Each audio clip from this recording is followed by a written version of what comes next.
Mit navn er Philip Jensen. Vi er for, at det danske velfærdssamfund forbliver som det er. Og vi er også imod, at SU'en den fratages. Derimod synes vi, at vi skal sætte SU'en op, og dermed forbyde ungdomsarbejde, så de arbejdsløse, de danske borgere, kan komme i arbejde, og dermed kan være en mulighed for, at vi kommer ud af arbejdsløsheden i Danmark.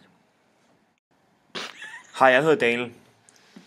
For at bevise, at velfærdsstaten virker, kan jeg starte med at sige, at produktiviteten i snit er steget med 1,6% om året inden for en række klassiske offentlige velfærdstjenester som sundhed, uddannelse, socialområde, fritid og kultur. Det er især sundhedsområdet, som trækker den offentlige produktivitet op, men også andre områder som uddannelse og socialområdet er med til at øge væksten.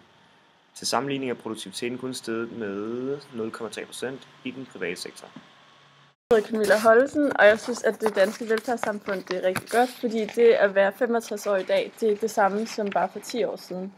Flere ældre har et godt helbred i forhold til for 10 år siden, og den personlige indkomst for personer over 64 år er vokset med næsten 50% de sidste 10 år.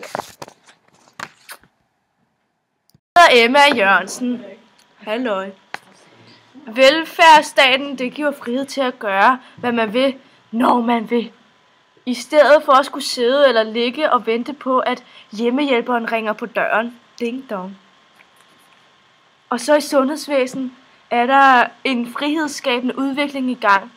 Her giver telemedicin kombineret med en aktiv inddragelse af patienterne mennesker med en kronisk sygdom mulighed for at eje hjem at holde deres sygdom under kontrol i samarbejde med sygehuset. Hej hej.